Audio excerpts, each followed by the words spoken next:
오늘 읽은 말씀에 근거해서 징계가 주는 유익이라고 하는 제목으로 말씀을 드리겠습니다.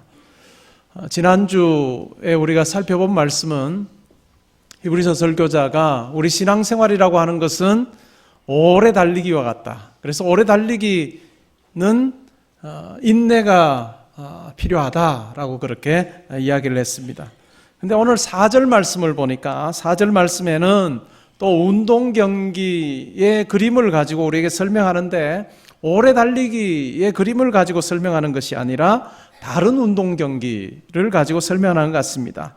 우리 4절 같이 한번 보시겠습니까? 4절 말씀 보시면 너희가 죄와 싸우되 아직 피 흘리기까지는 대항하지 아니하고, 운동 경기 중에 고대에 피를 흘리는 운동이 어떤 게 있었을까요? 오래 달리기 하면서 피 흘리기는 어렵죠. 물론 가다가 넘어지면 피도 흘릴 수는 있겠지만 그게 일반적이지는 않습니다. 어떤 경기일 것 같습니까? 그 당시에 무장을 하고 무기를 들고 하는 복싱 경기나 아니면 레슬링 같은 경우에 피를 흘리기도 하고 심지어는 죽는 일들도 있었습니다. 그래서 이 4절 말씀은 그와 같은 경기를 머릿속에 그리면서 히브리서 설교자가 이야기하고 있는 것 같습니다.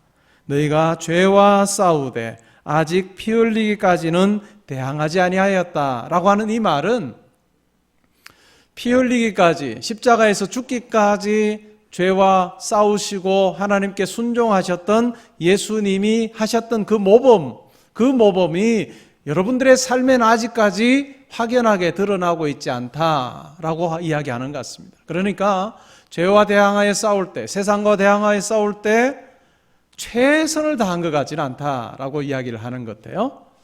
근데 또 다른 측면에서는 어떤 게 있을까요?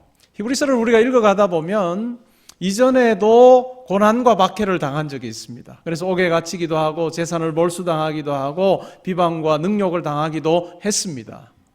그런데 이전에 그와 같은 시련 가운데 이들이 잘 믿음으로 잘 이겨내었는데 이들에게 주어질 상황들을 히브리서 설교자가 잘 살펴보니까 이전에 그와 같은 박해보다도 더 심각한 고난이 주어질 가능성이 있다라고 판단한 것 같습니다. 그래서 이와 같은 더 심한 고난이 핍박이 주어지게 되어질 때 어떻게 하는 것이 좋겠는가라고 하는 이야기를 이 4절로부터 해서 이제 11절까지 적어 내려가고 있습니다. 아니, 설교하고 있다라고도 생각해 볼 수 있겠습니다. 성도들에게 신앙생활 속에서 고난이 다가올 때, 때로는 박해와 환난이 주어질 때 대부분의 성도들이 취하기 쉬운 방식이 무엇일까요? 낙심하는 거예요. 절망하는 것입니다.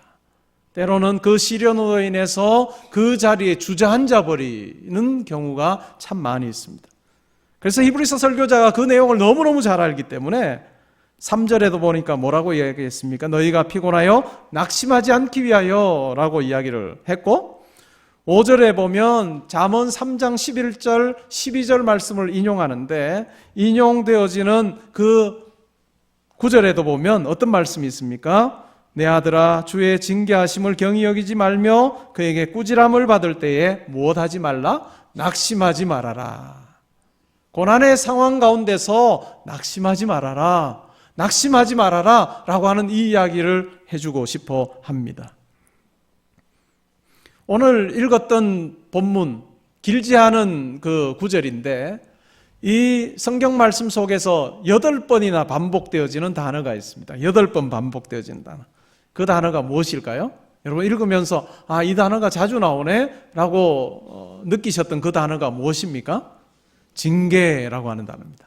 오늘 설교 제목도 제가 징계가 주는 유익이라고 제가 설교 제목을 만들었는데 징계라고 하는 그것이 이 구절에서 너무너무 자주 나옵니다. 징계라고 번역되어진 헬라 단어는 파이데이아라고 하는 단어입니다. 파이데이아. 근데 이 파이데이아라고 하는 이 단어는 어떤 의미로 쓰여졌느냐 하면 자녀들을 양육할 때, 그러니까 자녀 양육이라고 할 때 이 파이데이아라고 하는 이 단어를 썼어요.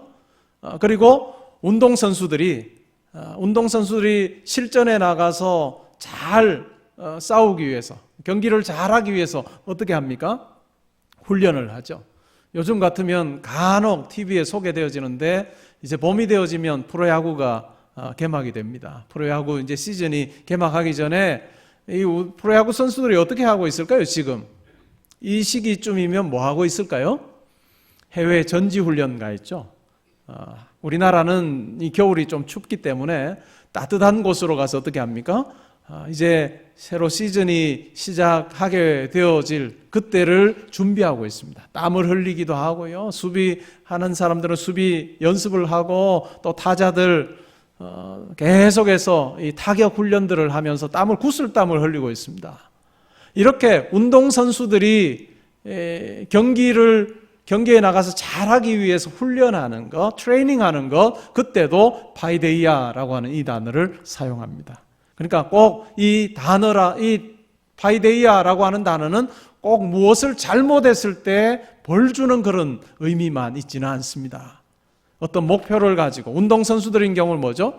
내가 경기에 나가면 잘해야 되겠다, 이겨야 되겠다라고 하는 목표를 가지고 훈련하는 것처럼, 또 부모가 자녀들을 양육할 때 이 자녀가 이런 자녀가 되면 좋겠다라고 하는 그 목표를 가지고, 바람을 가지고 또 자녀들을 양육하듯이, 그런 어떤 모든 것이 바로 이 파이데이아라고 하는 말로 설명 가능한 내용입니다. 물론 뭐 자녀가 잘못했을 때 자녀들을 훈육하고, 또한 꾸짖고, 또 때로는 몽둥이를 들고 하는 것들도 이 파이데이아라고 하는 의미 속에 담겨져 있습니다. 그러니까 징계라고 하는 이 말을 통해서 히브리서 설교자가 이야기하고자 하는 게 무엇일까요? 고난이 주어진다, 핍박이 주어지고 박해가 주어진다는 것, 그것이 하나님께서 우리를 저주하시는 것이 아니라는 거예요. 하나님께서 우리로 하여금 고통당하는 것으로, 너 고통당해봐 라고 하는 것으로 우리를 다루어 가시는 손길 정도의 차원이 아니고, 하나님께서 이 고난이나 핍박을 통해서 반드시 우리를 어떤 모습으로 빚어가기를 원하는 하나님의 계획하심이 있다. 징계라고 하는 말을 훈육이라고 하는 말로도 바꿀 수 있을 것 같아요. 하나님의 훈육에는, 하나님의 다루심의 손길에는 하나님의 저주나 하나님의 아주 비난 섞인 그런 어떤 말로, 심정으로 우리를 대하시는 것이 아니라 하나님의 사랑하시는 마음이 전제되라고 하는 것을 우리에게 이야기해 주기를 원합니다.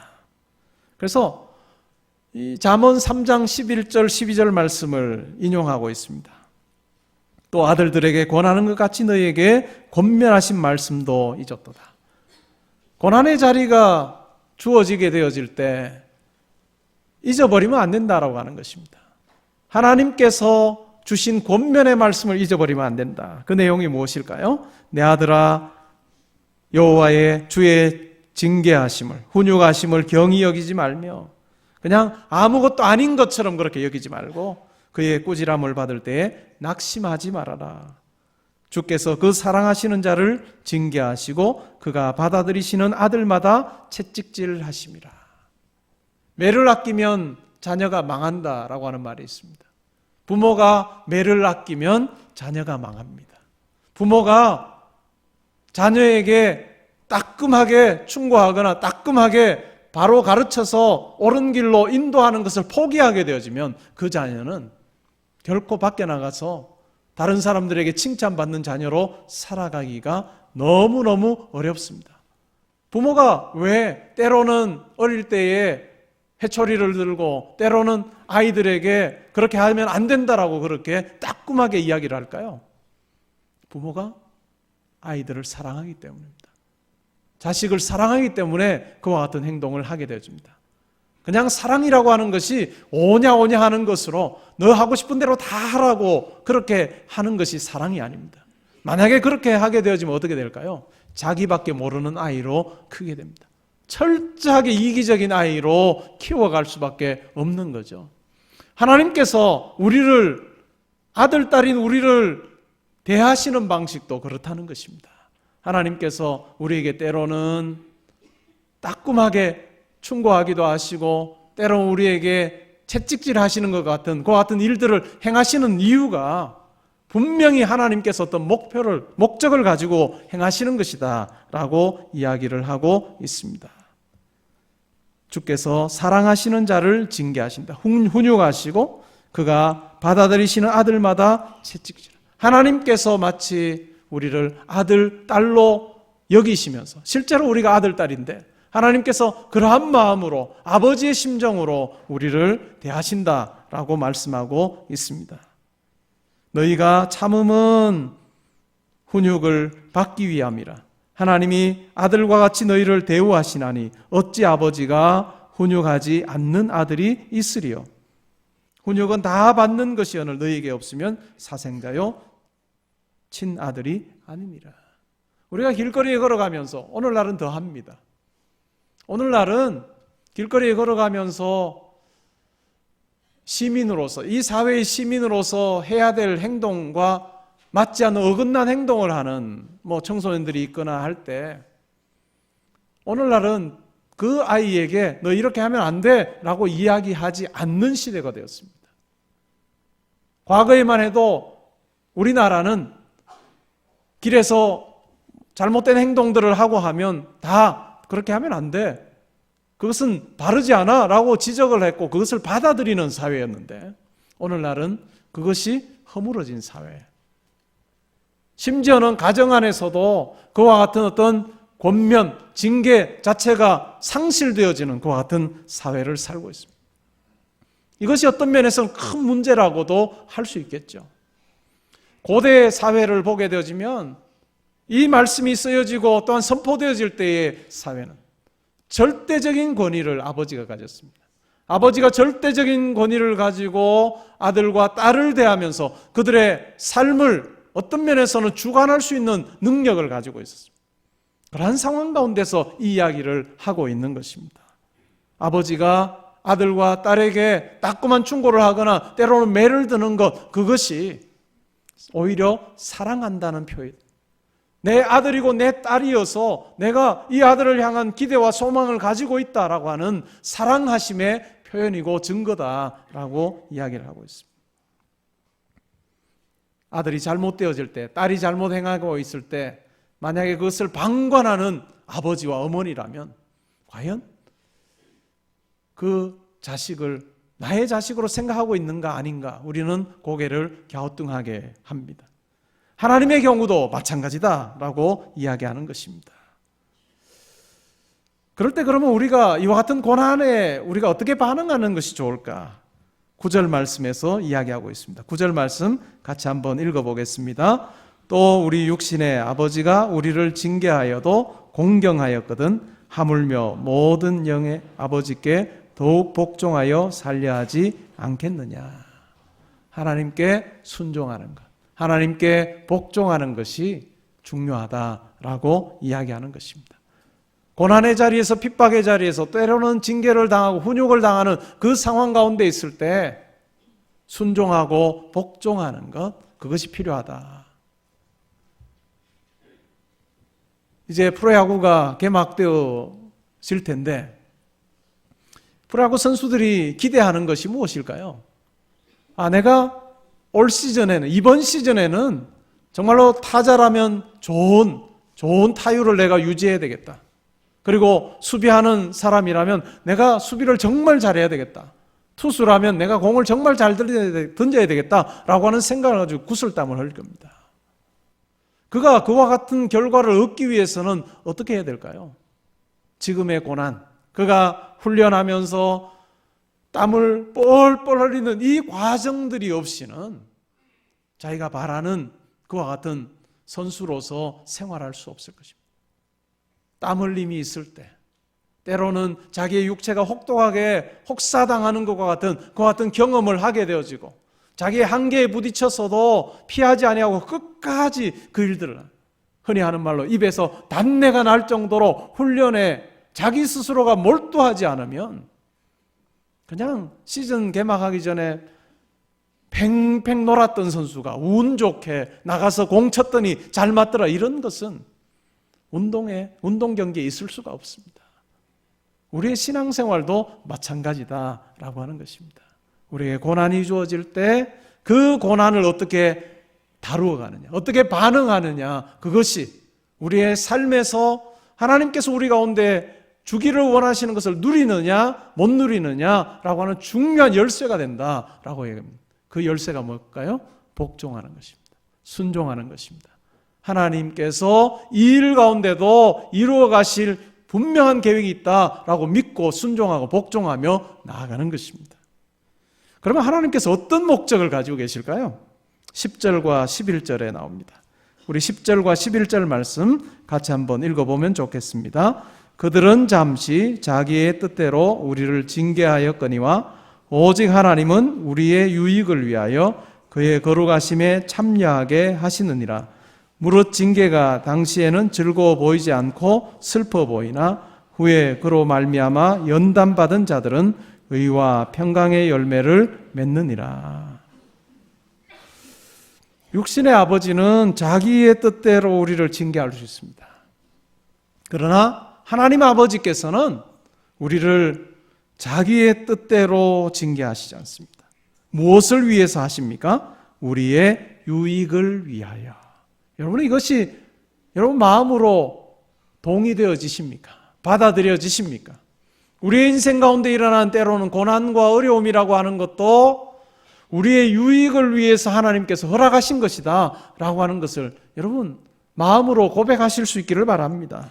하나님께서 그러면 우리의 유익을 위해서 하시는데 그 유익의 내용이 무엇일까요? 그것은 바로 이어지는 내용에 있습니다. 그의 거룩하심에 참여하게 하신다.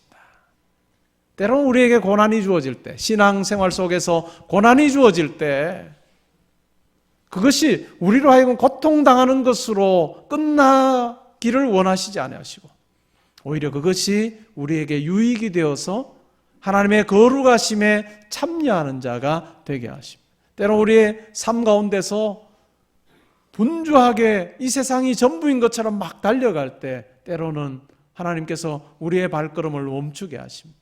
어떤 고난을 통해서 멈추게 하시면서 과연 내가 하나님 나라를 바라보면서 소망하면서 하나님의 뜻을 내가 이루기를 원하는 마음을 가지고 내가 달려가고 있는 자인가 아닌가를 우리로 하여금 점검하게 하십니다.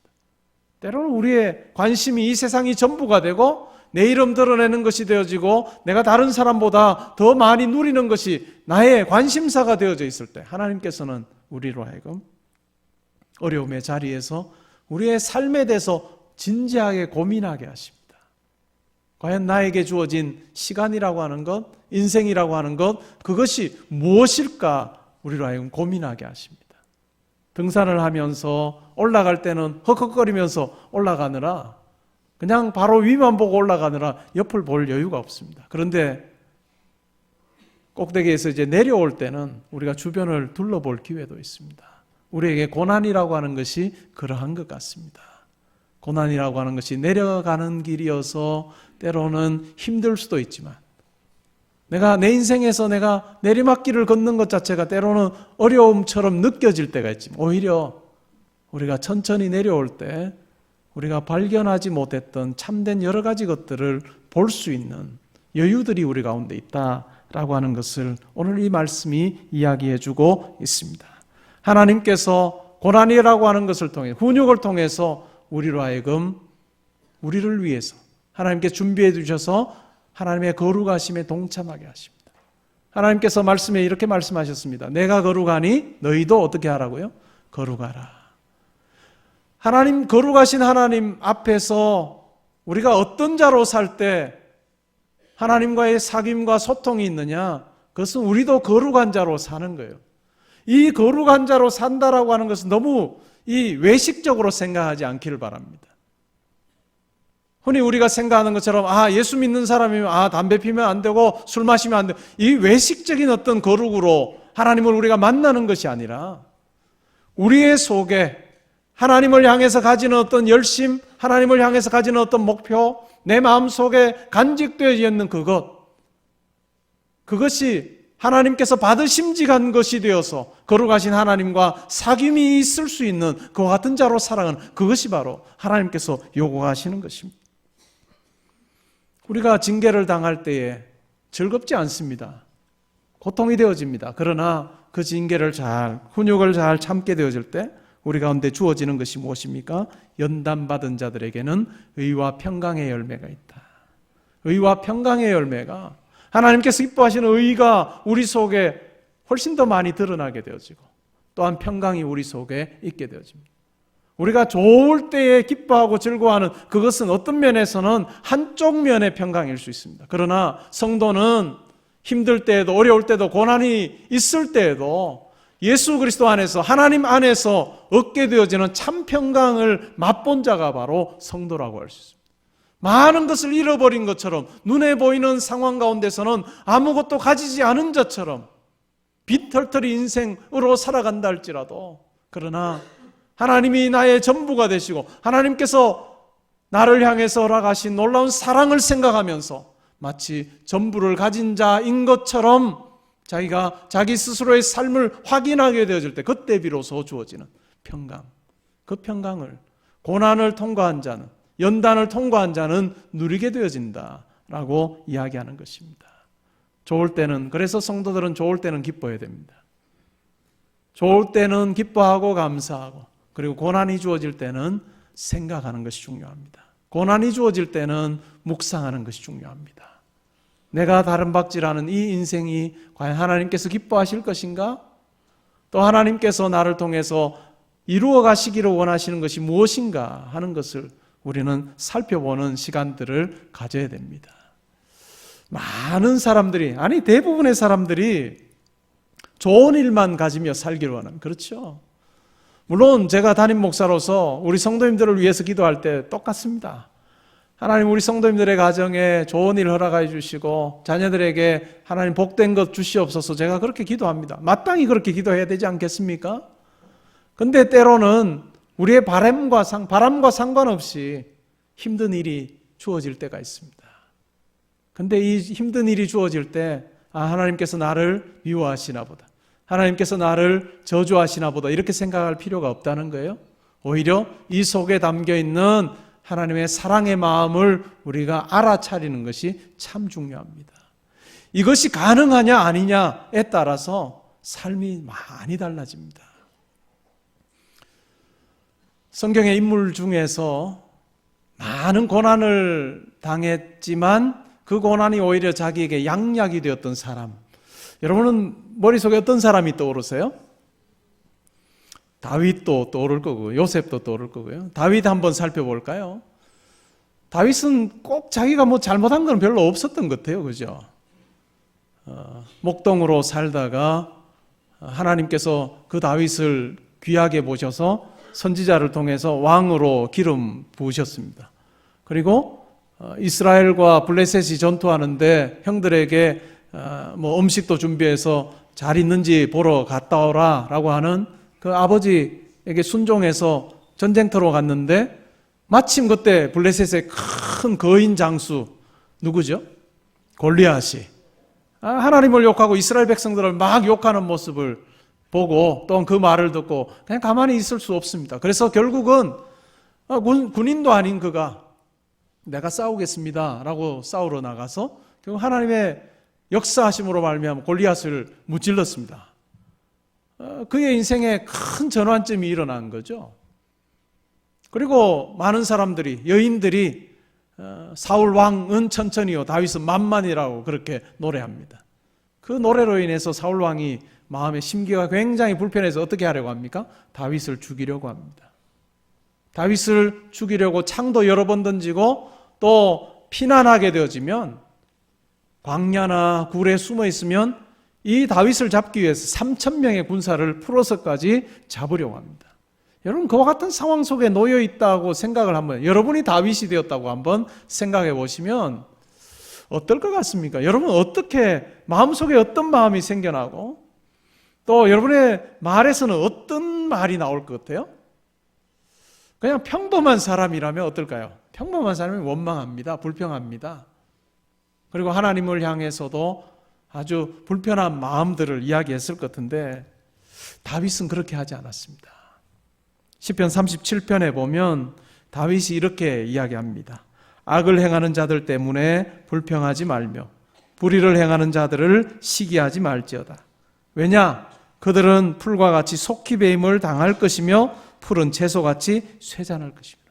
악인들 하나님 앞에서 오래 가지 못한다는 것, 그는 분명히 아는 거예요. 이미 그 믿음의 눈으로 악인들을 바라보고, 그런데 자기 육신의 눈에는 여전히 왕이고 여전히 득세하고 있어요. 그런데 다윗은 믿음의 눈으로 바라봅니다. 하나님이 주관자 되셔서 내 삶의 뿐만 아니라 이 온 우주 만물을 통치하시는 하나님의 관점에서 봅니다. 그래서 불평하거나 원망하거나 시기하지 않습니다. 오히려 어떻게 합니까? 3절에 보니까 여호와를 의뢰하고 선을 행하라. 땅에 머무는 동안은 그의 성실을 먹을거리로 삼아 여호와를 의뢰합니다. 그리고 하나님의 인자하심, 하나님의 성실하심이 나의 삶의 원천임을 고백하게 되는 것입니다. 그러면서 또 여호와를 기뻐하라. 개포고등학교에서 우리 교회로 지금 오다 보면 우리 교회 입구의 돌판에 새겨져 있는 말씀입니다. 또 여호와를 기뻐하라. 그가 내 마음의 소원을 내게 이루어 주시리라.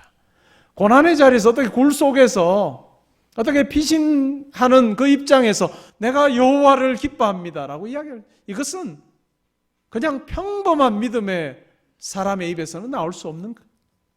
그와 같은 자리에서도 여호와를 기뻐할 때 어떻게 하십니까? 마음의 소원을 이루어 주시는 하나님을 경험했습니다. 내 길을 여호와께 맡기라. 그를 의지하면 그가 이루시고 내 의를 빛같이 나타내시며 내 공의를 정오의 빛같이 하시리라. 그래서 여호와 앞에서 잠잠하게 참고 기다립니다. 고난의 자리에 있을 때 우리에게 필요한 영성이 있다면 침묵하는 영성입니다. 잠잠히 하나님의 일하심을 바라보면서 하나님께서 나를 통해서 빚어가실 그것들을 소망하면서 하나님 앞에 있는 것입니다.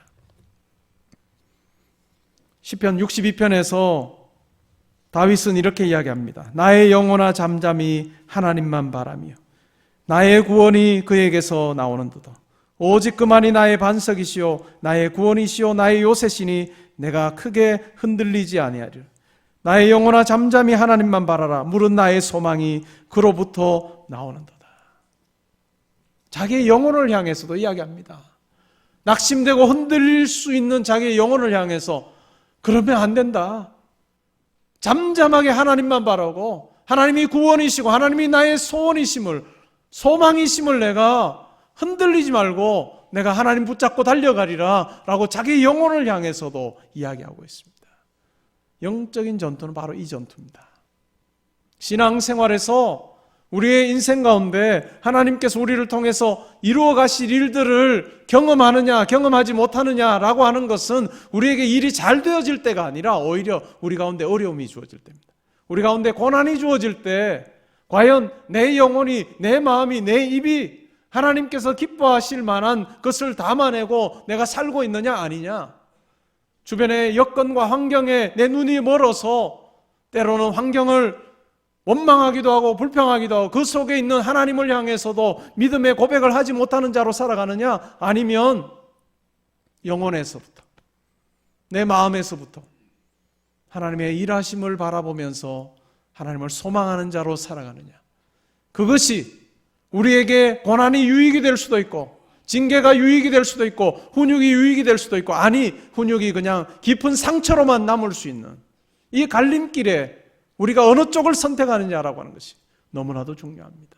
사랑하는 성도 여러분, 때로는 여러분들에게 어려움이 있고 고난이 있어도 여러분에게 깊은 패여지는 상처로 끝나는 것이 되지 않기를 바랍니다.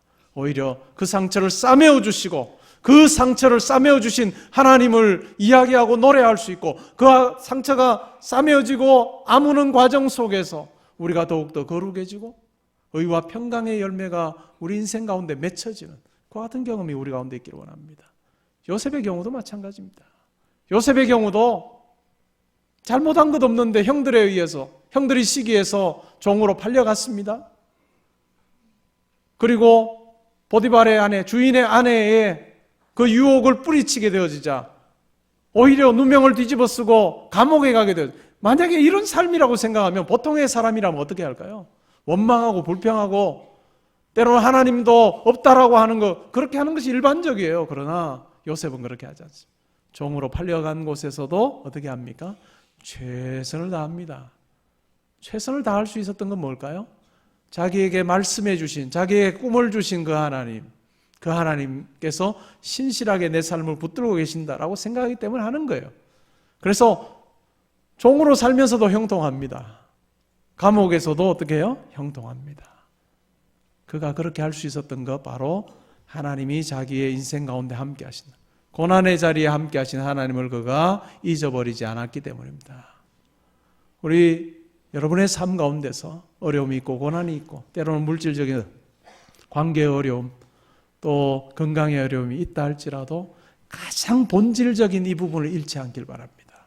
나의 지금의 이 고난에 함께 하시는 나의 아버지, 나를 외면하지 않으시고 이 고통의 자리에 함께 하셔서 나를 빚어가시는 그 하나님의 손길을 우리가 바라볼 수 있기를 바랍니다. 조각가가 돌을 정으로 쪼아낼 때 아무 생각 없이 쪼아내지 않겠죠?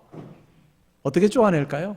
머릿속에 그리는 그 상을 항상 생각하면서 여기 쪼으면 될까? 아닌가? 항상 그렇게 해서 쪼아서 걸작품을 만들어낸 것입니다. 하나님께서 우리의 인생 가운데 때로는 깎여져 나가야 될 부분을 깎아내실 때 우리는 고통당하기를 원하셔서 그렇게 하시는 것이 아니라 하나님의 거룩을 우리가 체험하고 의와 화평의 열매가 우리 가운데 맺혀지기를 원해서 그 일을 하고 계신다는 것 우리가 믿음으로 고백할 수 있기를 바랍니다. 하나님께서는 저와 여러분을 아들, 딸 삼으시기 위해서 어떻게 하셨습니까? 자기의 모든 것을 내어주십니다. 저는 때로는 어떤 깊이 고민하고 어떤 고난의 자리에서 문제를 풀어갈 때나 어떤 일들을 당하게 되었을 때 저는 항상 이 내용을 묵상합니다. 내가 보잘것없는 자가 아니라는 거죠. 내가 이 고난의 자리에서 그냥 뭉개면서 넘어지고 쓰러질 자가 아닌 것은 하나님께서 나와 같은 사람을 위해서 자기의 사랑하는 아들을 십자가에 내어주시기까지 하심으로 나를 위해서 사랑을 베풀어 주신 하나님 아버지가 계신다는 걸 믿게 되어질 때요, 고난의 자리에서 느긋히 일어날 수 있습니다. 왜요? 나를 사랑하신 하나님께서 나를 아들 또한 여러분을 아들, 딸 삼으시고 여러분을 손을 붙잡고 하나님께서 원하시는 그 길을 함께 걷기를 원하시기 때문에 우리를 위해서 모든 것 주신 하나님의 사랑이 일이 잘 되어질 때나 고난의 자리에 있을 때나 항상 우리와 함께 한다는 것을 우리가 기억하면서 하나님과 동행하고 또한 우리의 삶을 돌아보며 이 세상이 전부가 아닌 자처럼 살아가는 하나님 나라를 소망하고 영생을 바라보는 자로 달려갈 때 우리의 고난의 자리가 오히려 우리에게 큰 유익이 되는 자리가 되리라 믿습니다.